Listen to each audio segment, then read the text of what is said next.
I'm sitting here thinking back at the Blitzkrieg episode we did in this, and so far, the Eldar aren't doing very well in the technology department at all, are they? They have one more terrible weapon, and then we get their good guns. Okay. And judging by that, I'm assuming we're going to be talking about the Death Spinner. Yes, sadly. Now, the Death Spinner is an Eldar monofilament gun, which basically follows a huge cloud of monofilament wire. Targets that are enveloped within the cloud are sliced apart as the wire's own tension causes it to writhe and lash, slicing through not only exposed flesh, but seeking out gaps in armour where it uncoils within and liquefies the wearer's innards. Even Space Marines wearing power armour can be reduced to tiny pieces when enmeshed within these clouds of razor wire.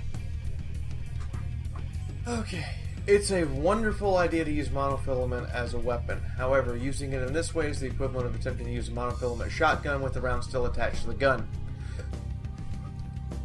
Magnetic coils would work so long as there's nothing that interferes with the magnetic frequency of the coils due to their high velocity and their general size. You're talking about electromagnets that could literally pick up cars would be required to control these coils.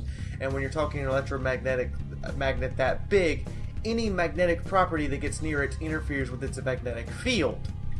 And since this is a magnetic field that instead of broadcasting in a general area is trying to attempt precise control, it means that the weapon would literally be just as lethal to the wearer, to the wielder, as the people it was hitting, effectively turning not only the targets but the user into a giant glorious shot of meat salad. The only way you could solve this would be for the weapon to fire a single monofilament wire at a time and have all of its magnetic properties diverted for the sole purposes of controlling that one monofilament wire. Because there is a melee variant of this called the Harlequin's Kiss, which is activated when you use a basic punches forward, and it basically launches a monofilament wire out at a single target to basically pierce their flesh. The difference in that is this actually has the wire start to pierce the flesh after impact. The wire is already inside of the target by the time it actually fully extends, and therefore the wielder is not susceptible to the incoming hits. However, for this being a ranged weapon, it's also only going to be effective at very, very, very, very, very close range. We're talking literally just outside of arm's reach would be its most effective range, and further away, maybe 15 meters of range before you actually start running into the problem of the weapon's just not going to hit its target. Lastly, since it's using the same wire over and over again, monofilament wire is very brittle. It only lasts so long, and then you have to replace it. Since we're using this over and over again against very high-density armors, the wire would break down quickly in battle, and therefore you would constantly need to replace it. I would assume they would have some kind of ammunition canisters for these weapons that they can just chop and change. I would have to assume so as well, especially since they're, the way the weapon is described, it reels the coil back in afterwards. Meaning that the last part that makes this weapon terrible is the user gets one shot and then has to wait for it to reel back in before they can fire again.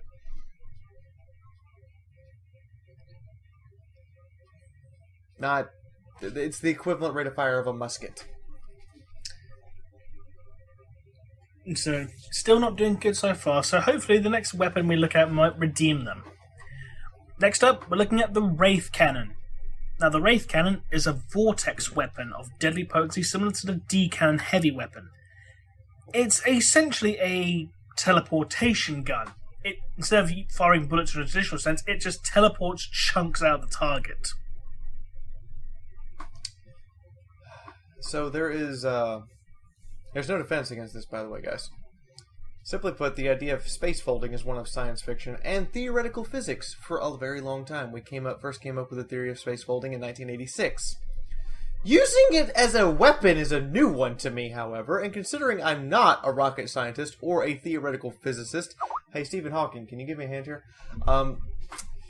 The weapon would work beautifully so long as the containment field had no danger of warping the user out of... where the user was and or is in the process.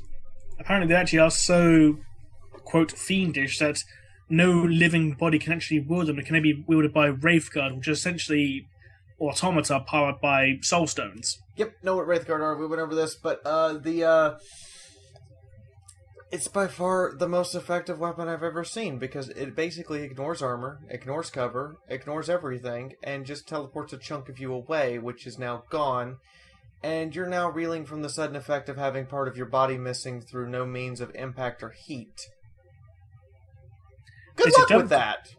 Right, I'm going to shoot you. Where's my arm gone? By the time your nervous system even realized that your arm was gone, you probably would have bled close to a pint of blood out. It's literally a weapon so insidious that it doesn't even cause pain to the user that it hits. The user just suddenly has a piece of their flesh gone, and has to deal with the psychological ramifications of the fact their flesh was just teleported away. I can imagine this being more effective against the psychological impact being more effective against some races than others. Yes. Like, human being hit with this is going to be absolutely terrifying. An orc being hit would be like, I swear I had my arm a second ago. Now for the most ridiculous gun that they have. Yes. The Vibro Cannon. Get your minds out the gun, it's not that kind of vibro. It's a sonic weapon. It's a sound-based weapon using a special field generator generating resonant sonic waves and projecting them along a magnetic tunnel as rapidly scaling sonic blasts ranging from ultrasound to hypersonic frequencies. The effect this has on a target can be devastating, literally vibrating an enemy to pieces and blasting a great furrow in the ground as though it were basically a plough, knocking troops and tanks aside as if they were nothing.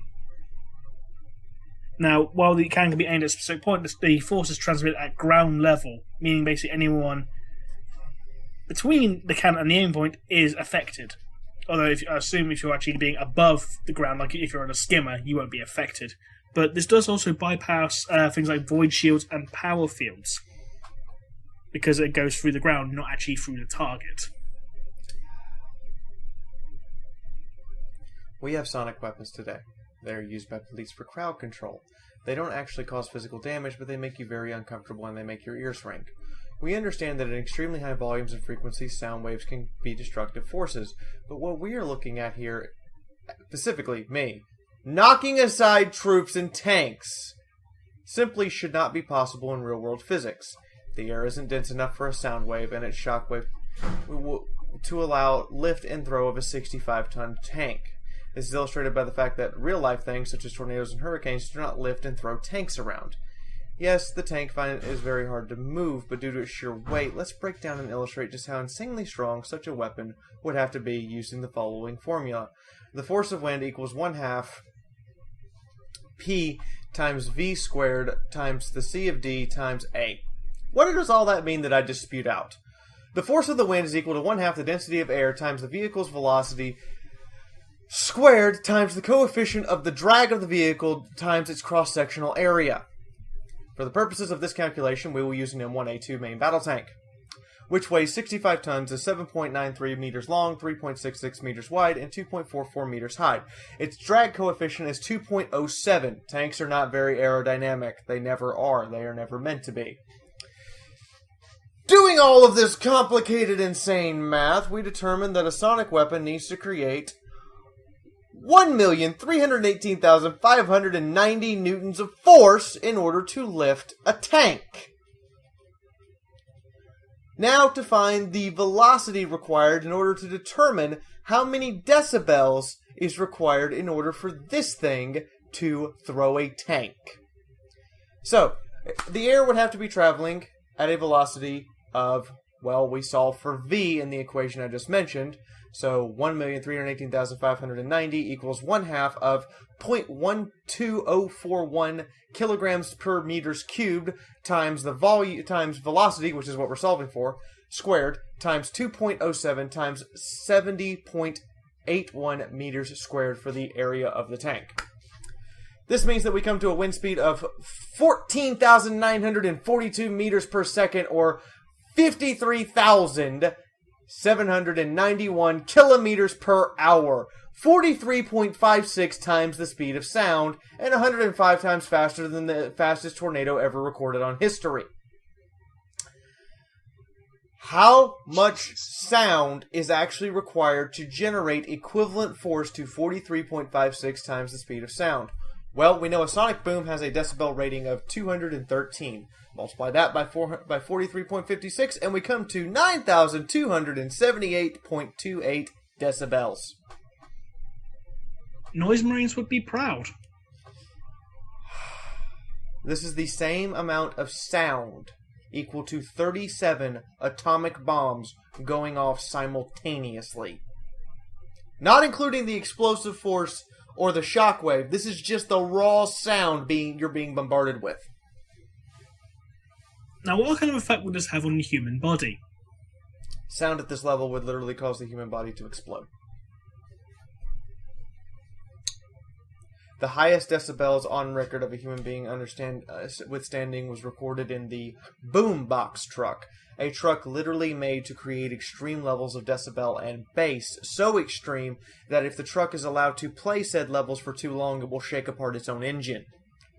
A human being is able to sit inside of this for roughly 32.2 seconds according to the world record for sitting inside such a vehicle.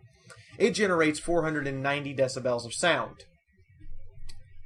At 1 minute inside such an area, your eardrums would burst. At 3 minutes inside such an area, your organs would begin to rupture. So, at this kind of sound level, your body would liquefy instantly. This would shatter metal. This would shatter rock. This would create a fissure in the earth around it. And remember something about sound, ladies and gentlemen.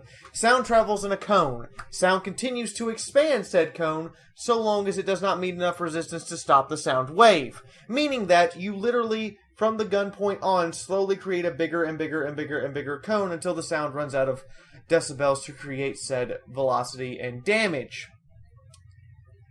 You are putting a person under nearly 92 atmospheres of pressure.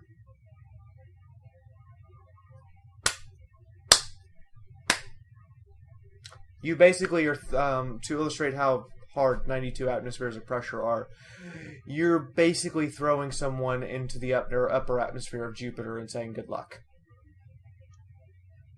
I can imagine this thing sounding like a lot like a dubstep song when it's fired. Actually, because of the sheer volume of sound, your nervous system will not actually register the sound. Your eardrums will explode before you even hear it. Jesus. The person firing this will probably kill themselves from the reverb that goes back into their ears after they fire it every time, which means you're going to have to replace the gunner after every shot. So far we've gone from mesh armor, okay, hollow field, okay, aspect armor, crap, shuriken weapons, crap, rave cannon, good, vibro cannon, insanely OP, please nerf. Now we're going to get into pulse lasers, and I'm going to get to explain to everyone laser physics. Yes. Now, pulse lasers are highly advanced Eldar laser weaponry capable of firing a stream of laser bolts, which is comparable to the Bright Lance or the Imperial Las Cannon, but it has a higher rate of fire and a longer range, although at the expense of penetrative power. Okay, ladies and gentlemen, the pulse laser is a very simple weapon. It's similar to the last gun. The difference is it actually fires bolts of lights akin to what we see in Star Wars. Let's illustrate just how much heat is required for light to break the visible spectrum and fire and travel in a bolt-like fashion. So for a start, in order to create the bolt itself, the firing chamber has to move or have an on and off switch at a speed of 102 times the speed of light, in order to create a half-meter bolt that flies out of this thing. Now, for the fun part. Getting to break the visible light spectrum in such a way as to travel to the solid object and ignite the atmosphere that it travels through without igniting the entirety of all the atmosphere around it to create the bolt effect. So, we know that laser pointers can travel from point A to point B, and they require 2700 Kelvin in order for a red dot to appear at 10 meters. We know a light bulb burns at 3000 Kelvin. Now, let's get a rough estimate of how to get a light from point A to point B that literally sets the atmosphere afire that it travels through.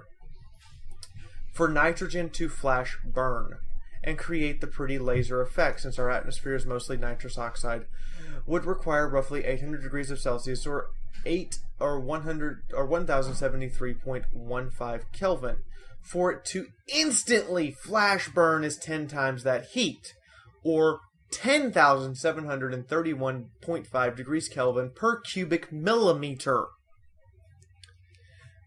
Traveling in a half-meter bolt, this means that the bolt of laser is heated to 5,375,750 degrees Kelvin, or 5,375,476.85 Celsius, to travel 10 meters.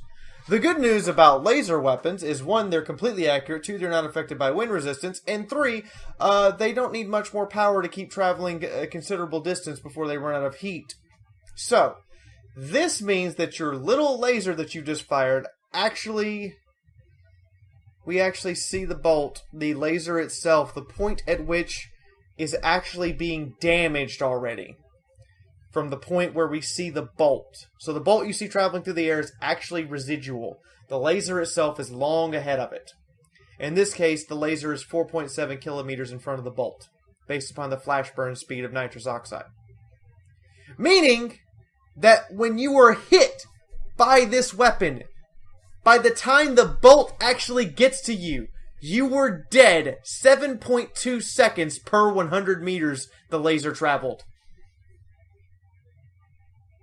By the time we see the bolt, you were dead 7.2 seconds ago. Bloody hell. Knowing human reaction speed is 0.3 seconds for perfect reflexes. In order for us to register the bolt that killed you, you would have to be at least 104.3 meters away from the person shooting at you, and you would be dead as soon as you saw it. To actually dodge this weapon, based upon the human movement speed of 0.29 meters per second, or the fastest martial artist to ever exist, i.e. Bruce Lee, you would need to be a minimum of 2.1789 kilometers away from the shooter and see the ignition of the atmosphere to have just enough time to clear a complete body step and move out of the way. By the time you have fallen over dead, the bolt is still 3.8 seconds away from actually hitting you. So what you would see on the battlefield is you would see someone fall over and the bolt would hit. And stop in midair because it stopped at their body. That is what you would see on the battlefield. Welcome to laser weapons, ladies and gentlemen. You can't actually see them for the most part, and you don't actually hear them before they kill you. What you see is the residual effect of igniting the atmosphere, and what that basically means is, guess what? You're dead long before that beam of deadly light gets to you. So the Eldar, in fact, have the biggest jinx I got you weapon of all time, because since it creates the visible bolt, you're dead long before it gets there. You think you have time to dodge, and it's already struck you. Since laser weapons also generate zero impact force, and sheerly rely on the force of heat to penetrate the target, you would not even realize you had died until a second after you'd been shot. Because that's how long it would take from the time your heart was burned out to the time the last drops of blood it had pumped finished going through your brain.